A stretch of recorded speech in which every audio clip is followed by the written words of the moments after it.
Hello, I'm Işık, and I will talk to you about wisdom, the most important need in human life that comes before anything else. However, when we say wisdom, although it is purely a Turkish word, both a male and a female noun, no one knows much about wisdom. Yes, wisdom. Having said that wisdom is the most important need in life, friends, then what is life and living? Let's start from there. What do you think living is? Is it merely the fact that this body is alive? Otherwise, living is adrift in longings, in troubles, and worries. See, the structure of human creation is exalted in the holy books. What is it called? Man was created in the image of God. It is said that God blew his soul into him. Let's come to science. The scientist has not yet figured out what a human is, so he couldn't figure out his biology. If he could solve his biology, he will fail to solve his psychology. If we solve it, then what is vitality? He will never be able to solve it. So, where is it? Isn't this amazing person in this universe? We would not understand the infinity of this universe. What is infinity? The galaxies, quasars, black holes, and the speed of light in the universe have not been solved by science yet. So, what is the state of this magnificent person within the magnificent universe? He's crawling, friends, isn't he? He is unhappy and, above all, hopeless. Look, the famous German philosopher Schopenhauer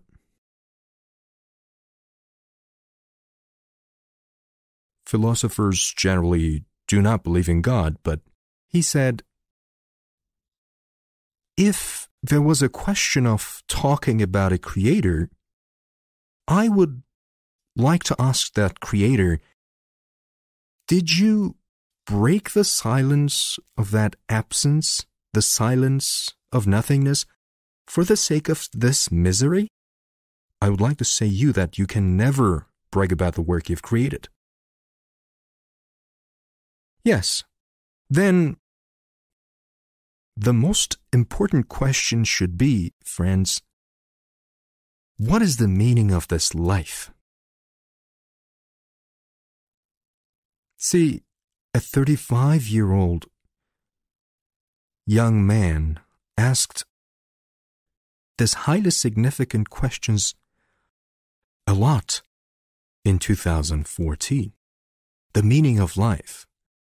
And it is a very sad incident. A young computer programmer named Mehmet Pişkin, who lived in Ankara, graduated from the Middle East Technical University and had been running his own business successfully for 10 years. Then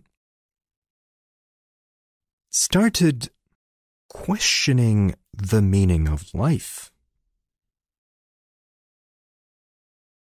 And one day, he left a video message to his friends on Facebook.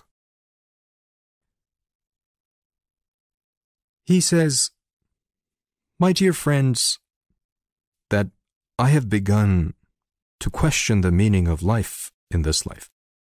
But I couldn't solve it out. I couldn't find its meaning, and I don't want to live any longer in this life anymore. I wish you all happiness in life, but I couldn't find that meaning, that happiness. A very nice friend, well-versed, highly cultured, very cheerful, takes a glass in his hand and loves jazz music very much. He plays an Ella Fitzgerald song, I wish you all happiness. He sends this video saying, with love. And all his friends are calling immediately. They go to his house. They look at him. He hanged himself.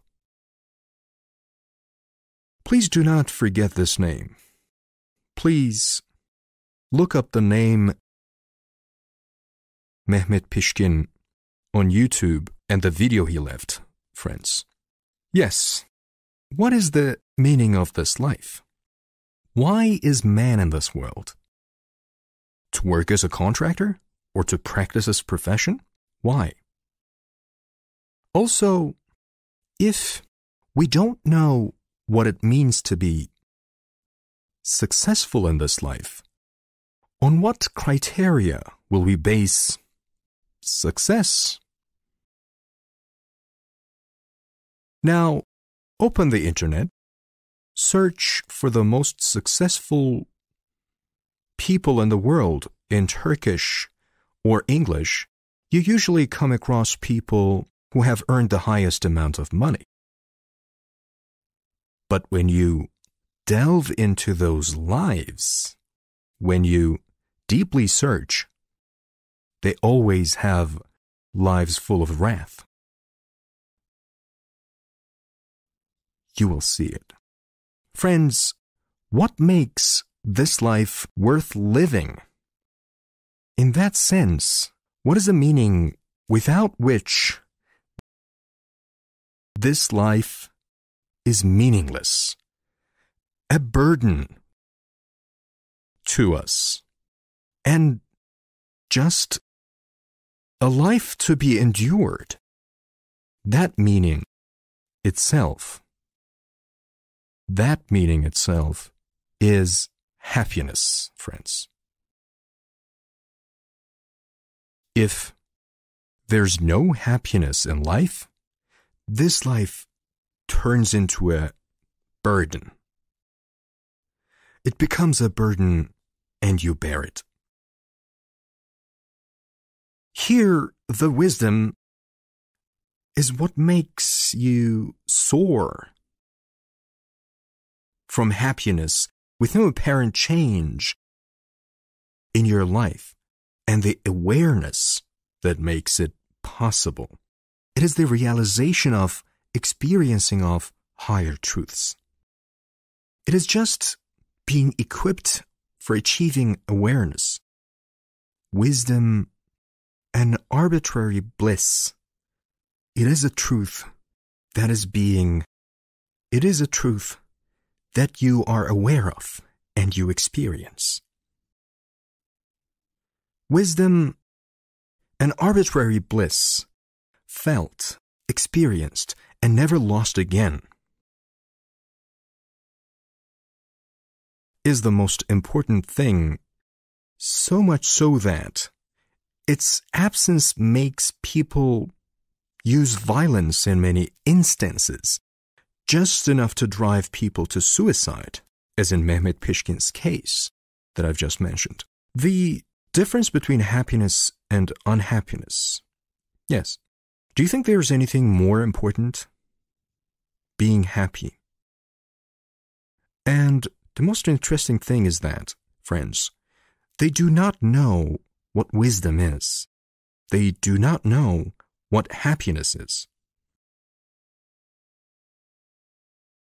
And society accepts happiness as a matter of luck. As they say, the Sultan transfers the throne to his daughter and son, but he cannot give them a good fortune. Ask any passerby on the street whether he or she knows what happiness is. He or she would think they know it very well.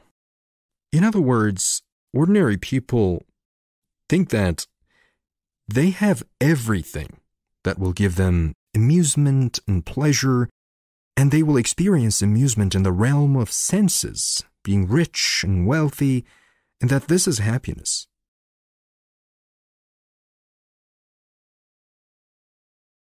But, friends, people's pursuit of happiness is always a search for emotion. Beware, experiencing an emotion, an excitement, a joy. But happiness is not a feeling of rejoicing. Just a moment ago, I mentioned about the happiness that is not lost and that is arbitrary, about what wisdom brings. Now, no matter what you want most in life, whatever happens, when you get that thing, after a while, you get used to it, right? You get used to it, then you get bored. Look, in that case, when he or she is full of joy, I do not call it happiness, it's joy. It's this feeling will end after a while. Look, there's a word honeymoon, right? I've never heard of a legit word honey year. Even honeymoon is expressed in months. That is to say, happiness that comes without a reason and gets never lost again. That is why wisdom exists. And society does not know that there is actually an education of wisdom aimed to attain such happiness that is arbitrary and never fades away. So they say it's a matter of luck. In general, we call society ordinary people. Ordinary people is like 999 out of 1,000 people. They desire to own, to acquire. They want to own the things they desire, to be happy with their possessions. And that is not happiness. Happiness is not something that you own. It's something that you realize.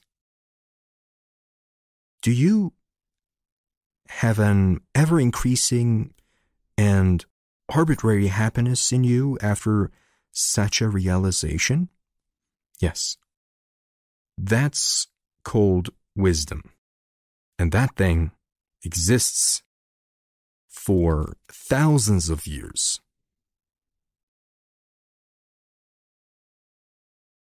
Friends, people are generally unhappy.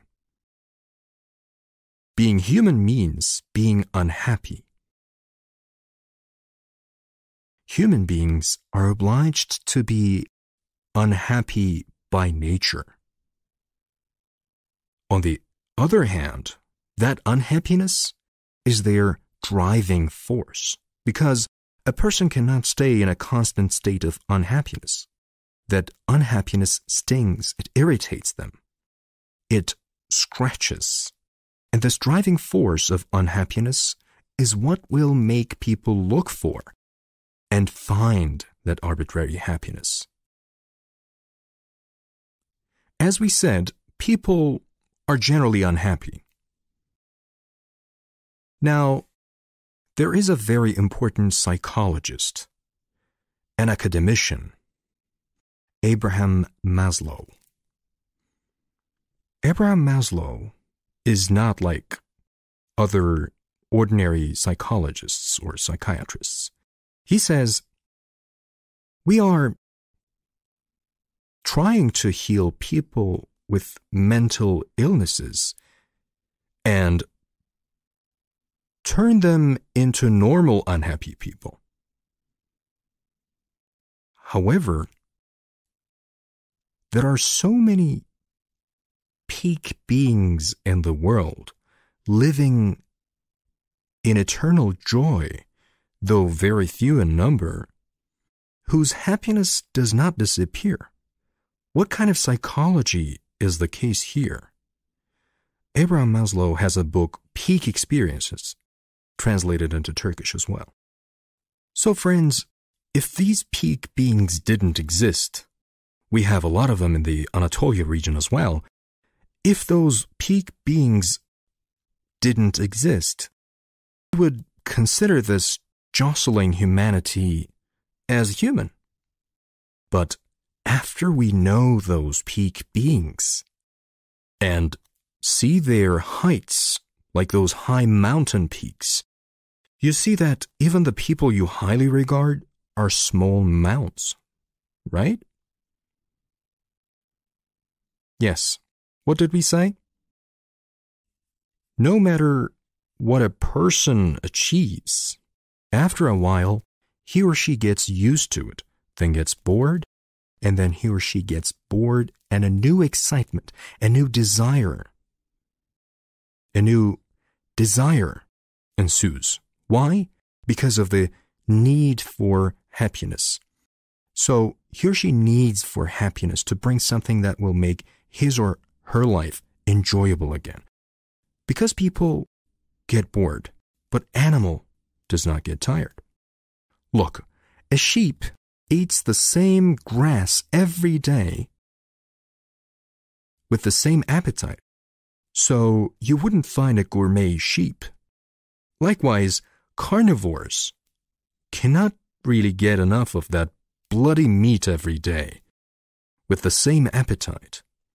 Without asking for a piece of meat marinated and enriched with spices, but people get bored. How does people get bored and they seek? How do they seek? Friends, there is a gene that has been found very recently. It is called metacognition gene. It's in humans. Metacognition means cognition. To know what is beyond. Beyond denotes the search for abstract, the meaningful, the meaning itself. This gene gives human a drive to look for meaning. So, humans will always search for what is beyond due to their biology, psychology, and spirituality. They will seek what will bring them happiness. But according to what? They will search according to their individual level of spiritual maturity. Look, this is very important. No one is seeking. Is no one seeking? Everybody is chasing after their needs, but the seeker is the one who has attained a certain spiritual maturity. And they will discover that truth. To be discovered and seek happiness that will be experienced and never lost again. They will look for it and find eventually. Friends, man is a believing creature. Society has equipped him with beliefs. Believing is mental. That is, you have accumulated everything imposed by your family, society, education, since the day you were born. Believing is a mental accumulation, and even though it is shown as an important value in society, belief is not so valuable. And it can be destroyed quickly. Now, why did I tell you this? A person whose spiritual maturity has reached a certain level is exposed to divine help. Do you know what that help is, friends? God hits him against the wall and he falls apart. You know, as in cartoons, the character sticks to the wall and then falls down like shards of broken glass. That's when he or she experiences a big loss or a major disappointment or a devastating event.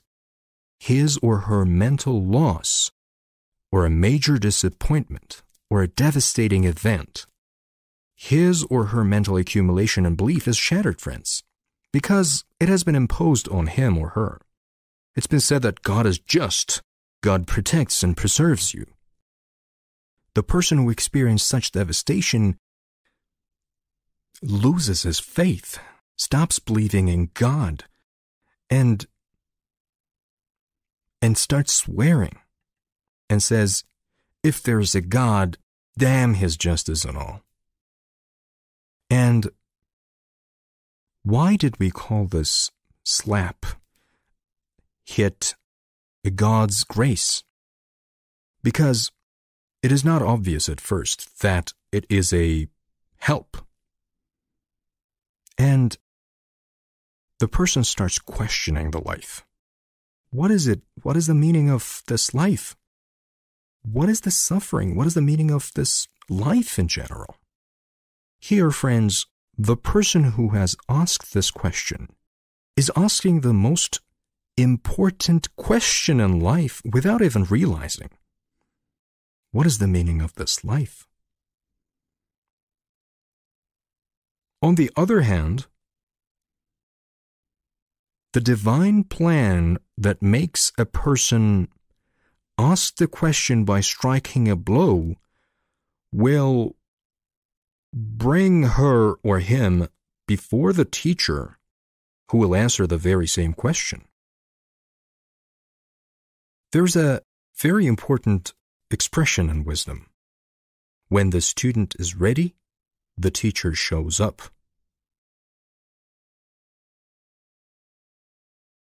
And when you, the student, find the education to the person who will answer the question, you go and ask a lot of questions first. You seek learning mentally. But the path of wisdom is not the way to find answers to your questions. It starts that way, but it is an awareness, a state of peace, which is nourished and experienced.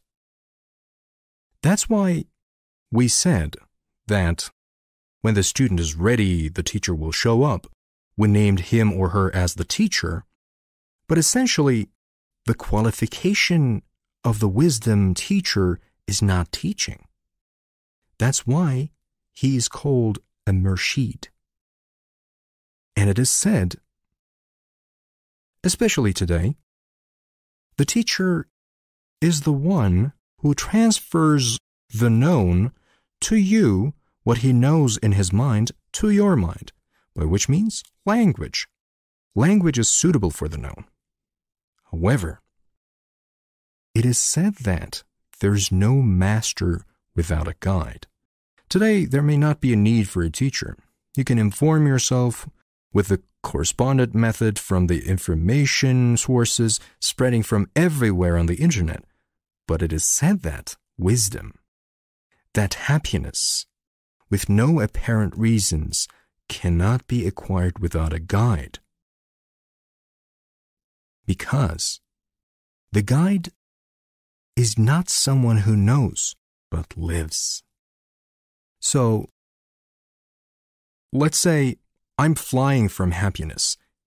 How can I convey my happiness to you? How will I make you fly with happiness? This is a mentor-disciple togetherness.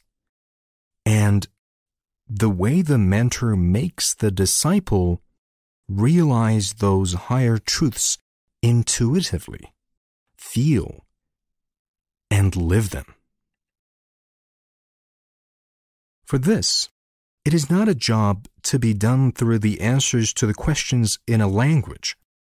Because if you ask me 1,000 perfect questions and I give you 1,000 perfect answers, where will we be?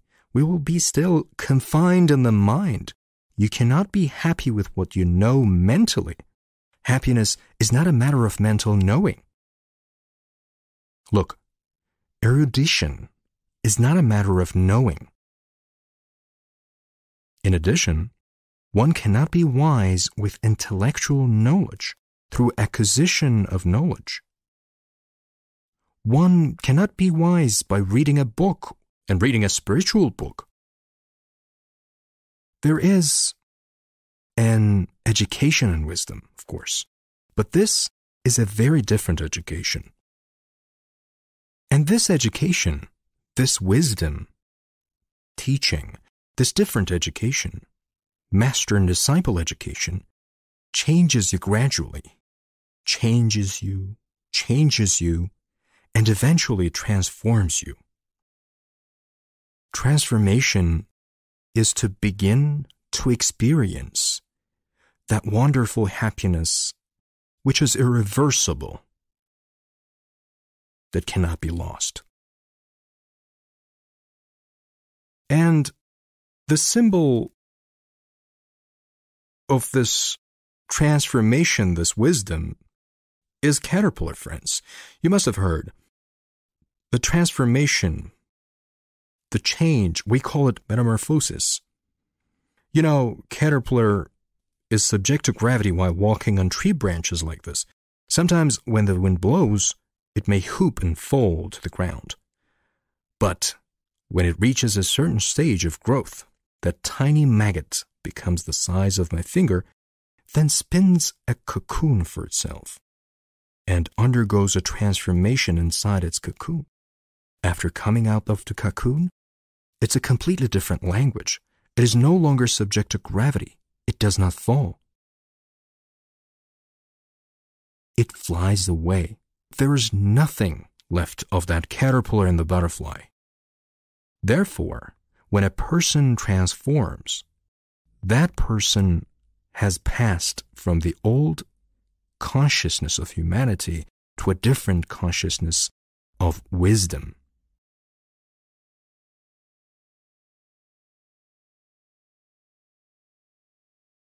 And this surge usually does not happen before the age of 30, 35 in humans.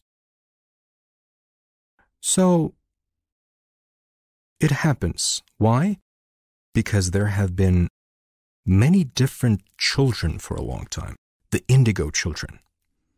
You must have heard the crystal children. A new generation of distinct consciousness has ushered in. Indigos came first. They reached the age of 40. More precisely, the crystals were about 20 years old. After that, the rainbow children reached the age of 10, 12, but there are always children coming in the style. Unknown to humanity, they come.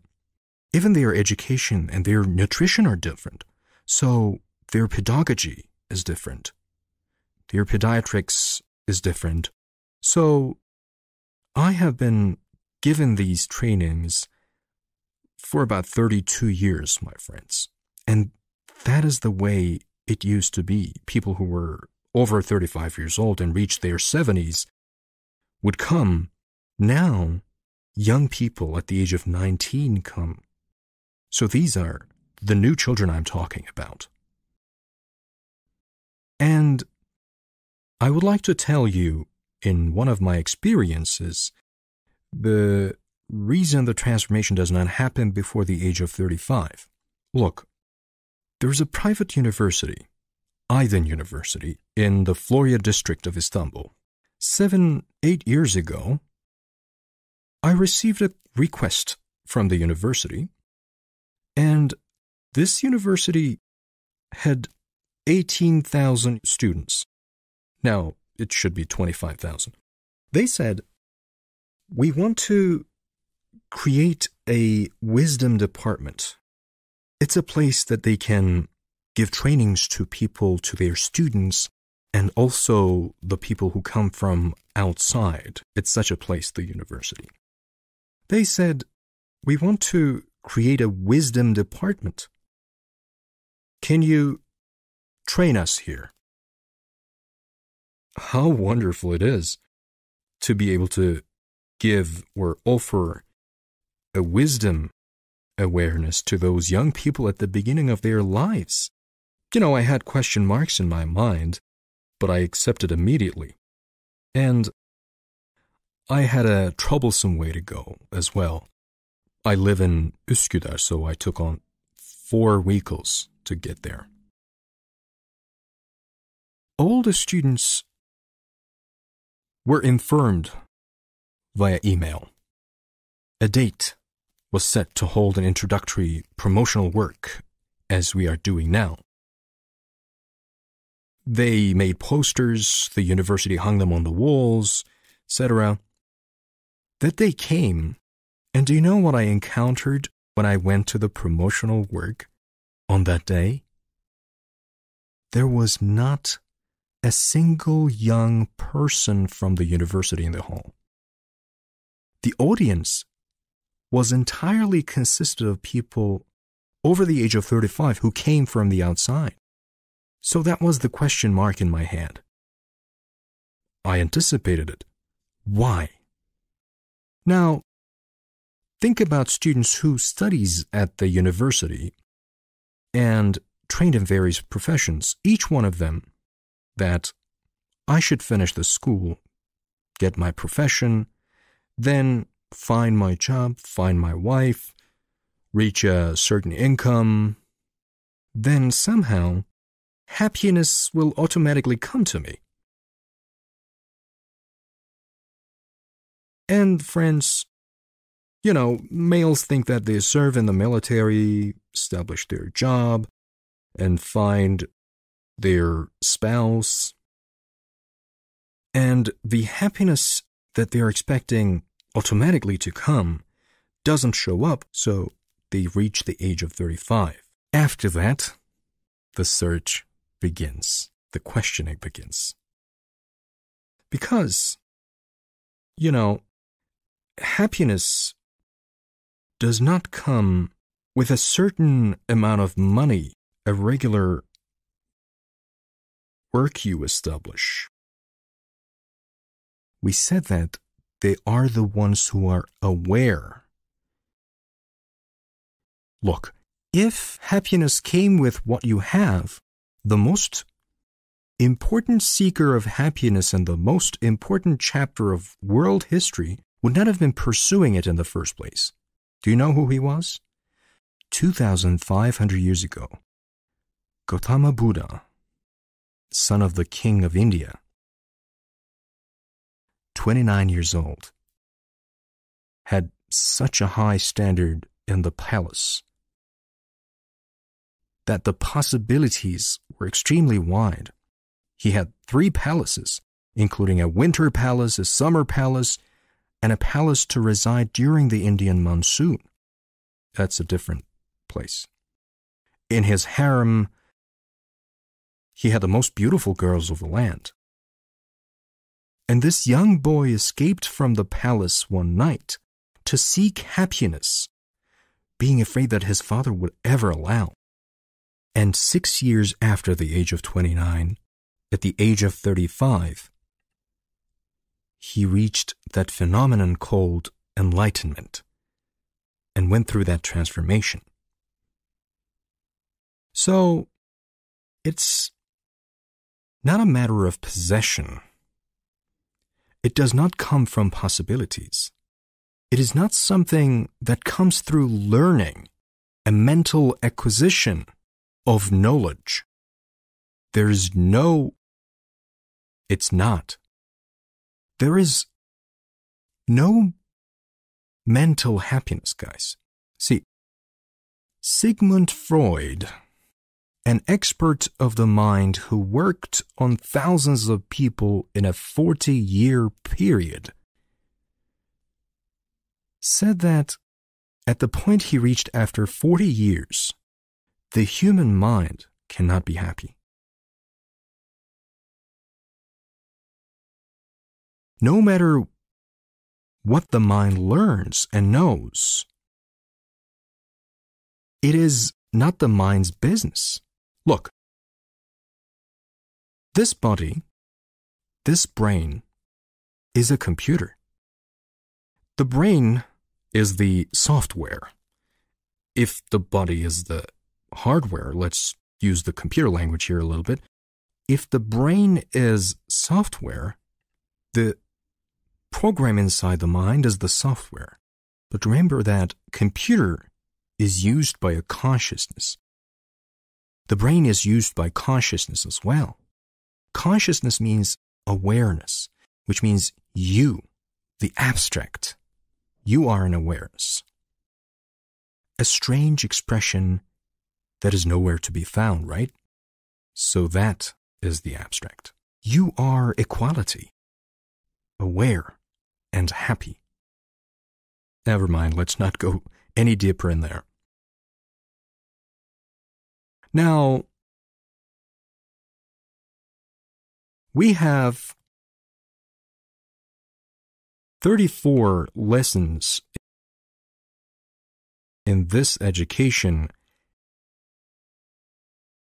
that we call wisdom awareness. Friends, this is not an acquisition of spiritual knowledge.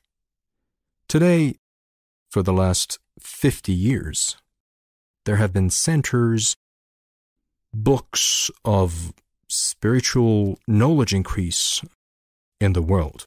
Now, you can collect spiritual information under 300 titles. You can collect them under 500 topics. The number of informative titles and topics that can be laid before you as the spiritual information. But we are talking about 34 pieces of information. Here are 34 pieces of information, non-spiritual information.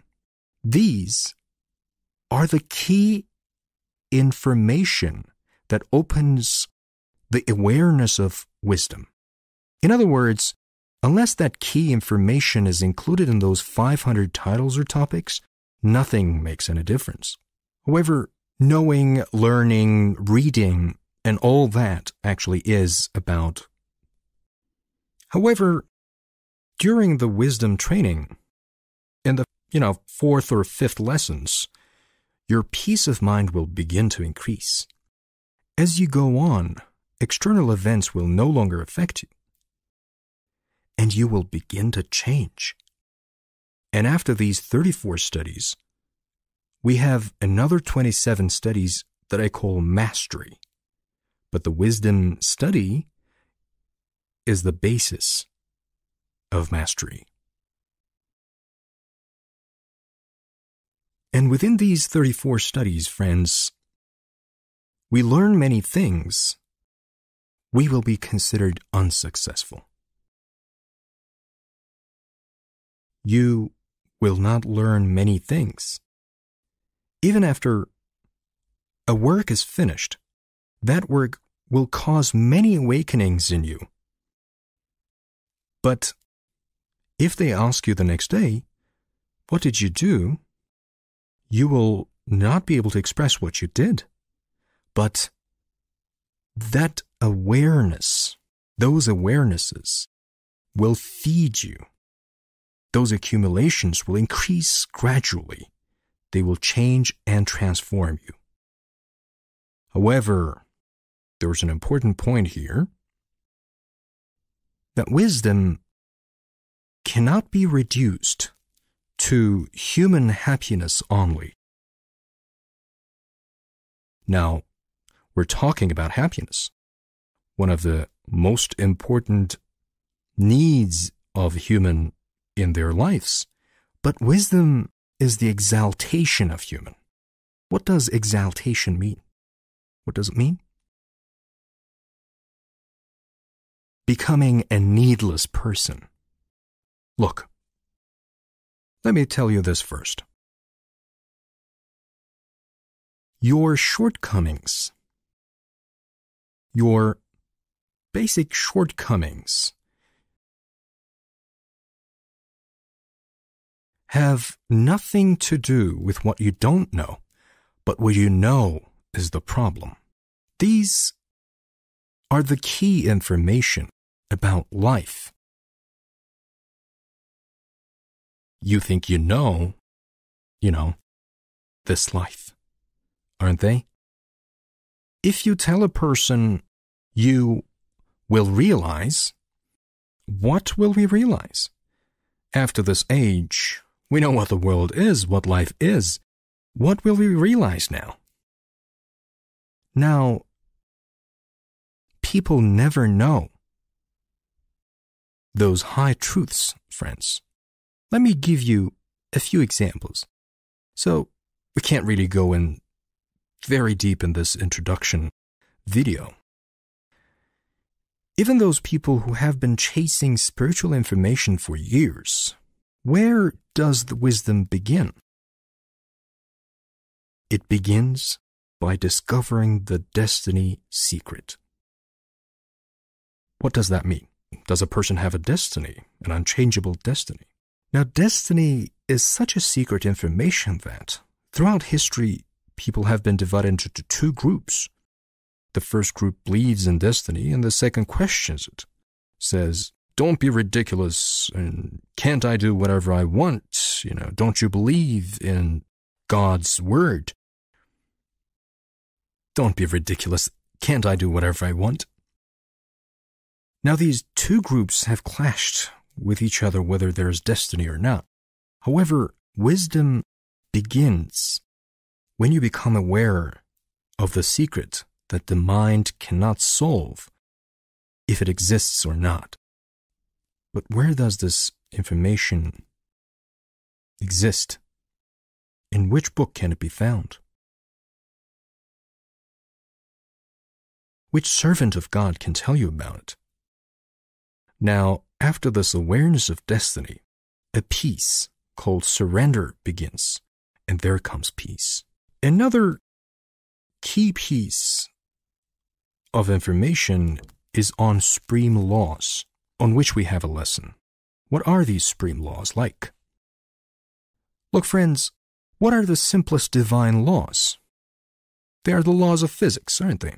For example, these glasses, if I throw them on the ground, will they fall? Will they fall if I let them go? If I give them to you, you throw them, will they fall? Yes. So, if somebody in Switzerland or Italy, they let it go, will they fall? Yes. So, regardless of the place or person, it is true, it is valid for everyone. But constantly rising, constantly becoming abstract, such laws exist that when you become aware of these, that law starts working for you. It's not for the person who is unaware. So, the thing that puts the law into effect is the awareness. So what happens then?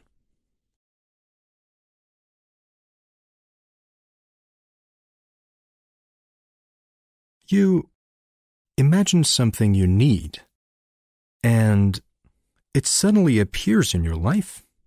What does it mean?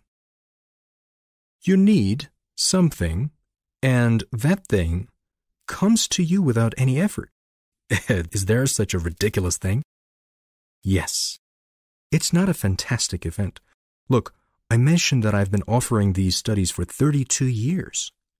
We have a lesson called manifestation under these wisdom lessons, covering more than mastery, in fact, much beyond. Our friends who have the manifestation training experience a couple of manifestations on daily basis. So it's not so fantastic. But what do you say? The other person. Look at this person. He's so fortunate, he's so lucky. We are struggling, trying hard to provide for our needs in life, whereas this person just sits there and everything happens. But you are not aware of the difference of awareness between the two cases. The most important thing is awareness. It's the consciousness. A person who reaches a certain height in awareness is an exalted person. He's a god in his own right. Be, and it happens. Yes, that is mastery. Now, apart from all these expressions of happiness, transformation, and exaltation, the need to know about the importance of wisdom during the time we currently experience, about these troubled times. Friends, wisdom is a type of knowledge and accumulation of awareness which has been spatially granted to those who have already reached a certain level of spiritual maturity and started a search for thousands of years. However, there's a separate type of knowledge about today that is not embodied by this accumulation of awareness, this content of wisdom. I covered in the 18th study of our 34 studies. It's 3 hours from beginning to end.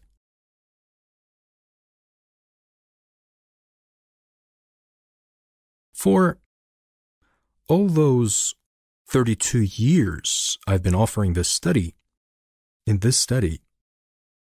for all these years, I talked about the days which are yet to come. Friends, a brand new era is dawning for humanity, especially this wisdom awareness, a brand new dimension, a brand new age, a brand new life for those consciousness that have reached the mastery awareness. And this is very soon to be born. I've always said this over the years, but look, we said birth, a new era is yet to be born. Like every birth, it will be born in pain. In other words, humanity will go through a very tough period. I used to say in the past, I have received a lot of criticism for this, for telling these like a doomsayer.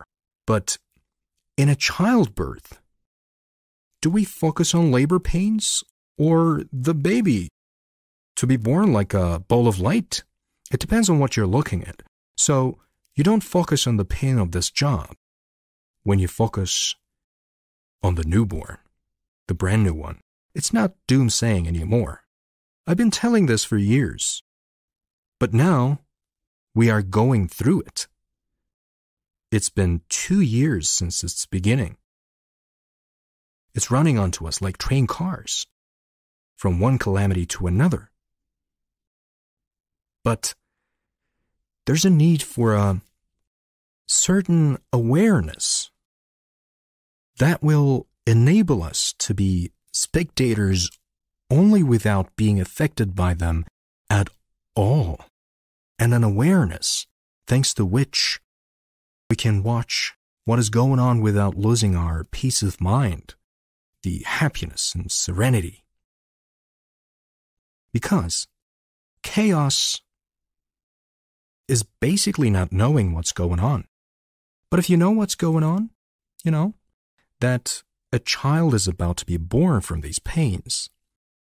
And if your level of awareness and the superhuman state, the exalted state, does not bring you closer to the stress, just like a manifestation that I've mentioned, then it means you are the unborn child.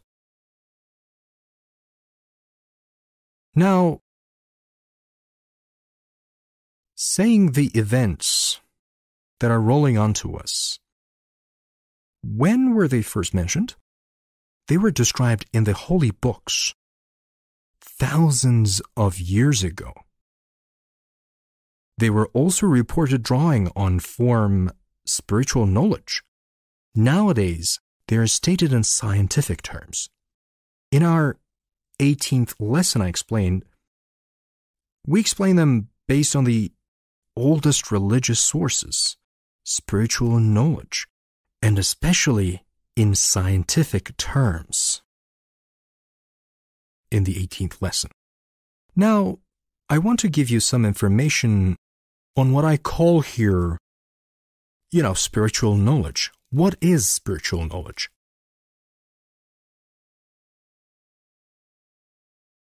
What is message information? Friends, previously there were 3 sources of information that people investigated. The oldest one was religious knowledge, holy books and religious knowledge. And later that, a second source of knowledge emerged, which was created by philosophers' thought structure and the age of philosophers, which we later call the Greek philosophers. It happened.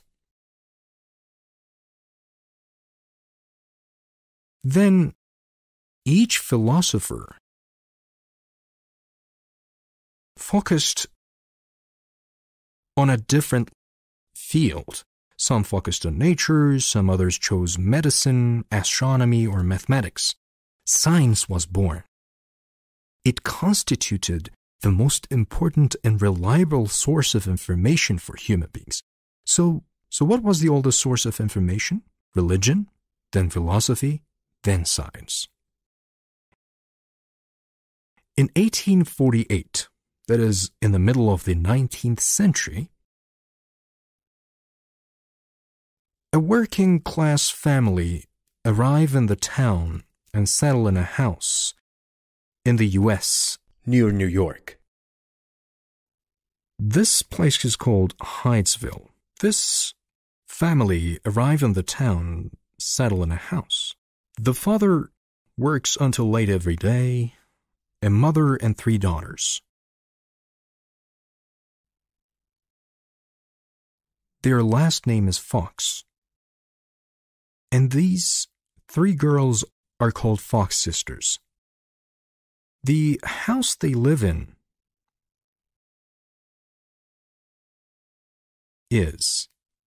there's an expression in Turkish, spook. It's spooky. Strange noises are coming every minute, day and night, knock, knock, and pat and smack, and etc. They're scared. They get restless. But they have no other choice. They do not have the means to change their house. These people work from morning to evening. They're workers who barely make a living. So they get used to the noises over time. The mother is very religious, a woman of faith. And she says, there's a disembodied entity seeking to contact us. She even directly addresses the entity, saying, you want to contact us in your disembodied existence. If you want to contact us, tap once more. One more tapping sound. And do you know what happens, friends? From these three sisters, friends, we learn after spiritualism was born that there are some sensitive people called psychic or medium who have a distinct emotional creation thanks to the workings of a special cerebral center. Two of these three sisters, and thanks to them, all those contacts, images, and tumult begin. The little girl starts talking to the entity in her bedroom. It's an invisible presence. She asks, "Tell me, how many is this?" And it answers by tapping. She says, "Mom, it has both ears and eyes because it heard. Tell me how many is this?" And, said what I showed. And she tries to figure out how they can talk to them.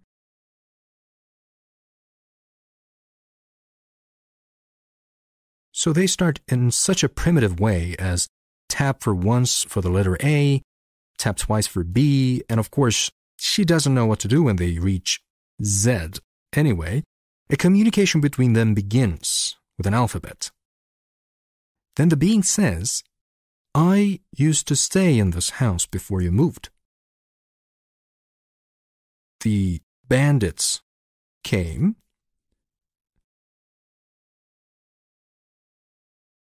and they killed me for my money.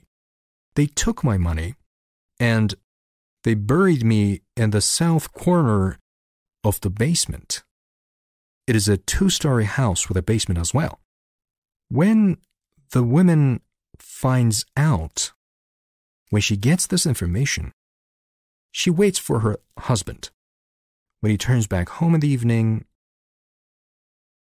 she says, "This and that happened." Of course, they tell him every day that they hear such and such noises. And she says, "They buried this person on the south side." He digs and, indeed, bones come out, skeletons come out.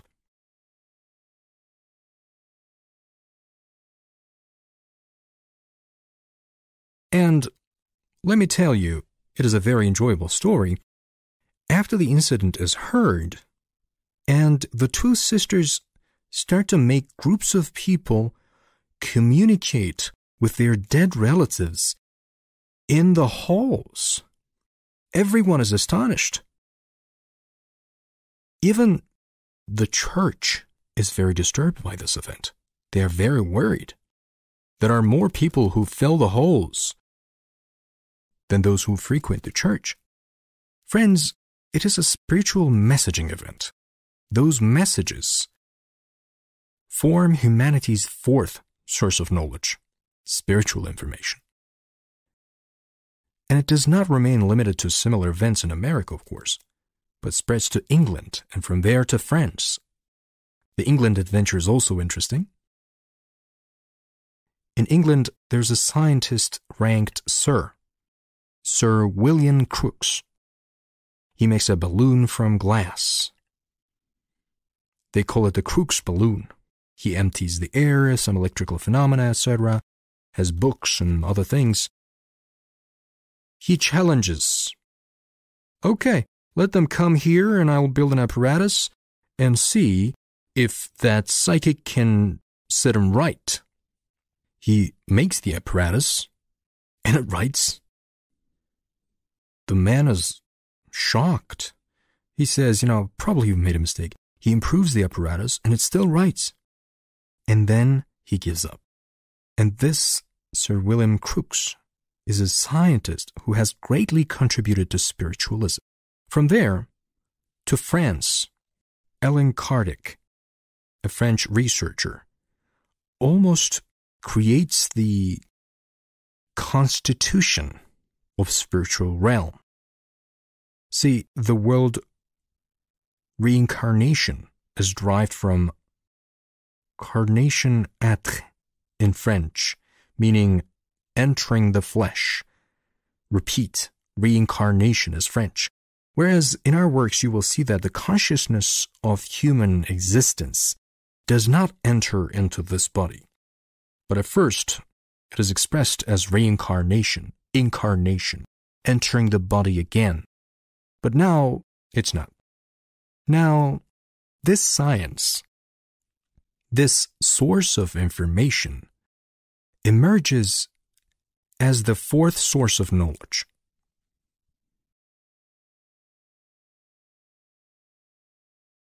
It comes to our day, and it takes on a new color since the 1970s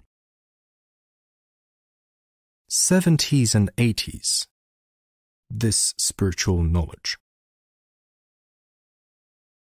And it starts saying, in the future, after 2000, bad times will be awaiting you, and this world will cease to be the world you know. That's why we bring you knowledge to prepare you. You need knowledge so as not to suffer from or be affected by this crisis. In 1980, we were very young at that time. We were researching these topics. An American guy, David Spangler, wrote a book, The New Age. Now, friends, there was a group of 6 people based in Adapazarı, working without leaking any information, who had almost no knowledge of this book. They were led by an old man. All of them were men. They were led by a psychic, and he was constantly receiving information. In 1980, they decided to open up and started to convey the information they received. And I saw that. Whatever David Spangler said, the Adapazarı group said the same things. The parallel was not limited to those two. Then spiritual books started to emerge. Now, in summary, they argued that after the turn of 2000, in early part of the 21st century, humanity would experience a transition. This transition would be very difficult and very bad. When you approach those times, when you approach that bad transition period, the time energy would accelerate. And now, as we were young, we asked ourselves, what does it mean the time energy would accelerate? Now I'm talking about 1980. Now the 24-hour will be shortened halfway. How is it going to happen? You know, we are young people, so we ask, how's it going to happen? Is the clock going to turn faster? Nevertheless, if everything accelerates suddenly, you cannot realize it. You just realize that you can't catch up with anything. Now, those older than 40 are aware of how time accelerated today, especially compared to the oldest periods they know and remember. We can't reach anything. As saying, it's only morning, it quickly turns to afternoon. Now, who know, and now me, who knew those periods very well, knew the endless times of the days, and even there was an expression, to kill time. Now, there's no time to kill. There isn't even a minute. Now, it was said that the time energy would accelerate. And it's one of those things. So what happened next? A famous, well-known fact about America, the transition of North America to South America, the Mayan civilization, in that tiny part, the Mayan civilization, which doesn't exist today, only 3 of their books have survived until today, by pure luck. We're going to talk about them in great detail. All three belong to the Mayan calendar, and they have a supreme being, which they call Kukulcan, a god-human,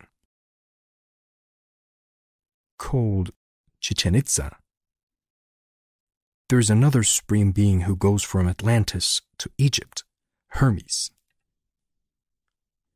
The one who goes to Egypt is Hermes. The one who goes there to Mayans, Quetzalcoatl. This great calendar that describes everything till today, he creates it. That society that lived in the Stone Age, sacrificing human beings to God, which is called a god-human. Now, this calendar has been deciphered. Those three codices that have been preserved were solved out in 2000s, right after the year 2000. When the calendar was solved, they said that the main calendar ended on December 21st, 2012. So according to the spiritual report, the current era would end after 2000. I wonder if it is a time or something and people were in panic. And in 2012, are organized a panel about whether humanity would come to an end amidst the panic and rush. We prepared a panel with a few friends. And I raised two arguments in that panel. I said, friends, look, nothing will happen on December 21st, 2012. Why?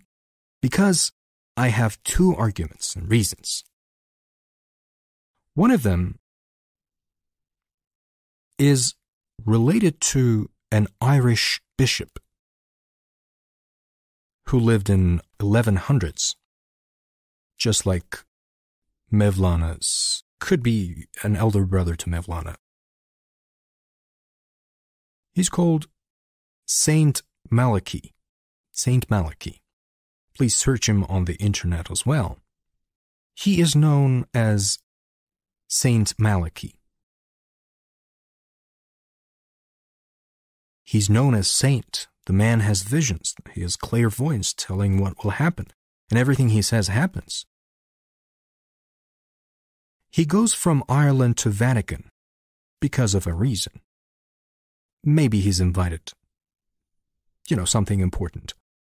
And he says in an inn or a hostel, he sees in a vision there one night. And immediately after seeing the vision, he takes up the pen and paper and starts to write down the titles of 112 popes, starting with the pope who invites himself. Look, all the popes, they have their own Eastern names and their titles. These titles are written down, and the list ends at number 112.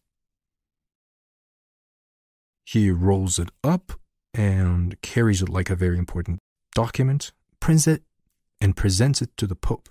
It says that I got such a vision.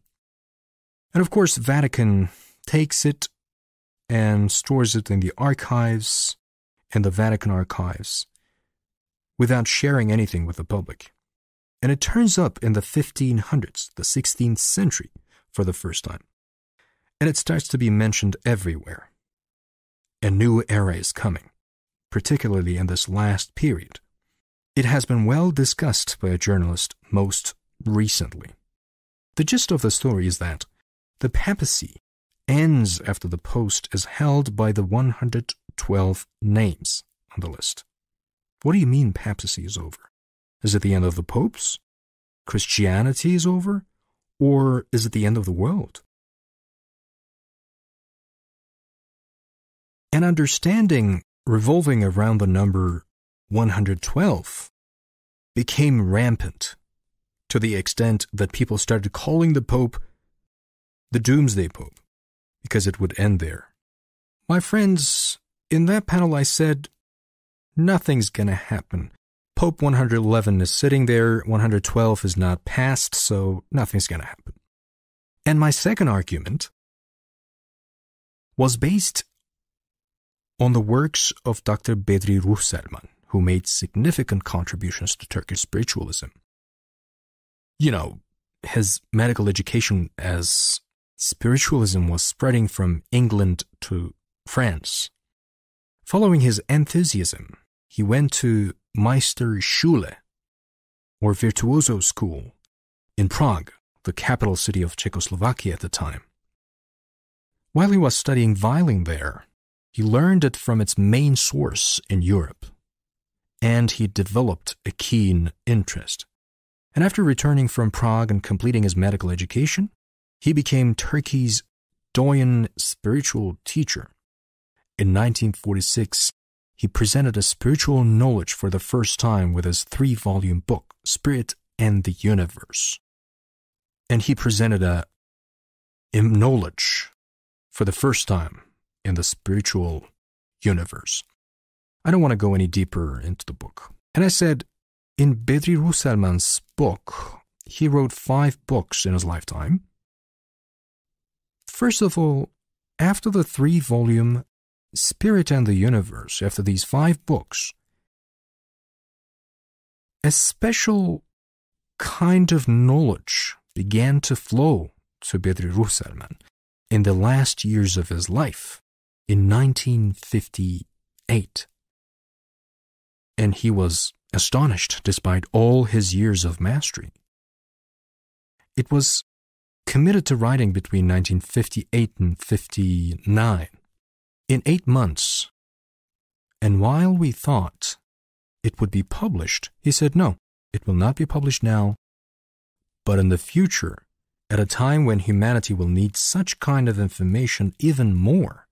The work was entrusted to a notary public with the names of 3 authorized people. One of them was a young psychic working for him. The other included a 19-year-old who typed the work, and one more person, 2 young people, and an old person. And the old one was not the keeper of the book. Now, during the panel, as a second argument, I said, Bedri Bey wrote such an important book, had such an important book written. The book does not put forward nonsensical arguments on spiritual realm, the divine plan. We expect nothing to happen before this book comes out. This book will be released and play a very important role. I told these 2 arguments, friends, in 2012. After 21st of December in 2012, it was 2013, 10 days later. Oh, nothing happened, and the general morale of people improved. But do you know what happened in the first months of 2013? The 111th Pope resigned suddenly, as if he was the CEO of a private company. No Pope had left by resignation until then. There came the Doomsday Pope, 112th. We heard that Bedri Ruhselman's book was given for typesetting, and it was published in early April 2013. I said, see, anything can happen anytime. Yes. Now, I want to share with you these scientific aspects, friends, aside from the spiritual aspect.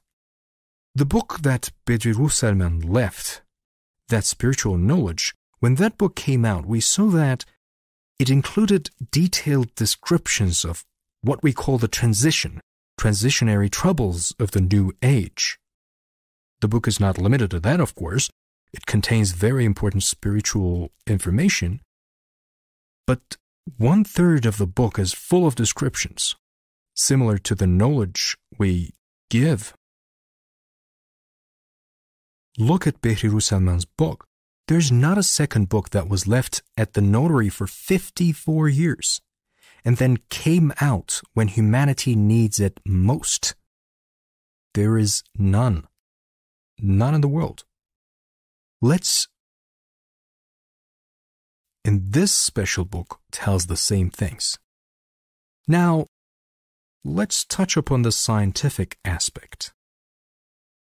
I can't really get into detail, but there's the phenomenon of the acceleration of time energy. There are two academicians named Sergei Smelyakov and Yuri Karpenko in the Ukrainian Academy of Sciences. These two academicians, Sergei Smelyakov, and please search them too, they investigated the acceleration of this time energy for 5 years on high-level mathematical examples, and finally translated their research into scientific data. There is a ratio called the golden ratio. I'm not providing any further details because I discuss it in our 18th lesson. Golden ratio.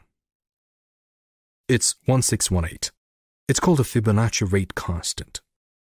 Now, first, Sergei Smelyakov observed that there's an enormous Fibonacci sequence in the creation, setting of the world.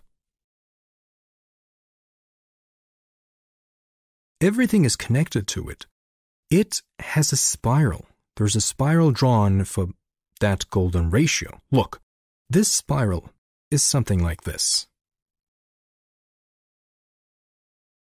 What Smelyakov found is that time energy that is accelerating overwhelms humanity. Now let me explain at this point. They conducted another scientific experiment. They put 15-20 mice in a cage, and they feed them regularly. And they narrow the cage by 1 centimeter every day.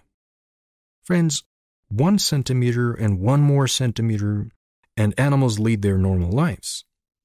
They eat their food, but when this shrinkage reaches a certain limit, the animals begin to tear each other apart. Stress arises. Now, in the last 30 years, 3 expressions have entered our language. The first of which is stress.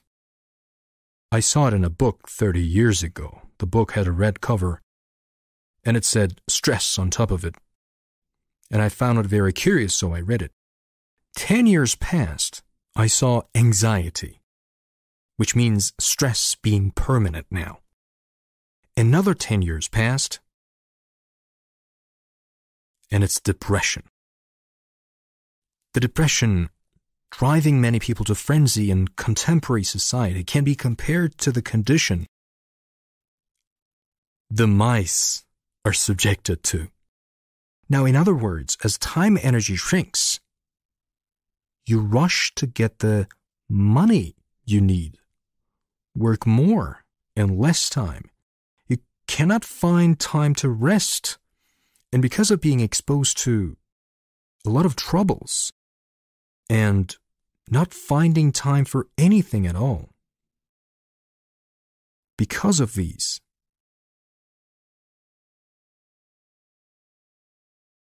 as Smelyakov has concluded after his long and extensive research, time energy here shrinks as this Fibonacci spiral. See how it shrinks. And we have come here, friends. We are here. So it's very close to the center, and that center is very close. Look, Smelyakov Karpenko found it in the 2000s. Here is the book of information transferred to Bedri Ruhsalman, the divine order in the universe. It waited at a notary office for 54 years. Came out in 2013. And added to the list until today, it was given to Bedri Ruhselman a long time ago. I drew some things here. The book is available in English. Let me show you here. It's going to be more clear. Look, friends. Do you see this official time curve? Time curve. This time curve gradually narrowing towards the center. It's a piece of information given in a spiritual way. And here is something that is found as a result of high mathematics, which tells us about the shrinkage of time energy, Fibonacci spiral. Now, what is going to happen when you get to the center? You're getting closer to the center fast. Of course, because it gets smaller in diameter each round, it gets faster. For example, this year will be shorter than last year. And when it reaches the center, as it is told in the book of Bedri Ruhselman too, time and matter will collapse, and energies will cause a great leap in consciousness. That's why, in whom? Now think about a glass. If it's full to the top, one drop will make it splash. So this last drop, the impulse of that last splash, will only happen if the glass is full. We need to be ready. There's a need for preparation. Bedri Ruhselman's book tells that when that moment comes, a door will open in humans' inner world. He means consciousness, the world of awareness. Here, we are at this point as a spiritual message, as scientific data, and as the theory and method of our wisdom education. And when that day comes, we are there. And when that day comes, there is a very important awareness requirement. We should get ready.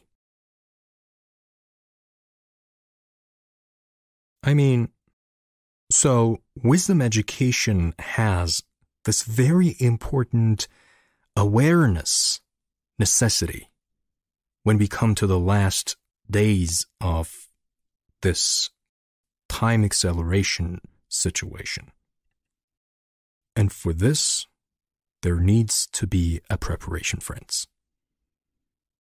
Okay, now I can actually talk about this for 3 more hours, but we need to put the point in one place.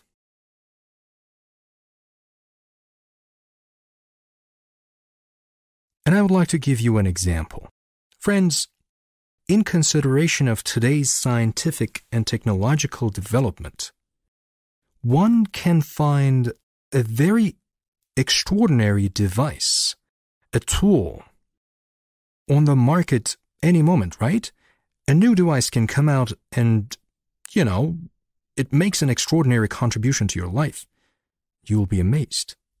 However, at this point, people are so hopeless about the possibility that a device will suddenly appear and transform them in terms of moral happiness and blow them away.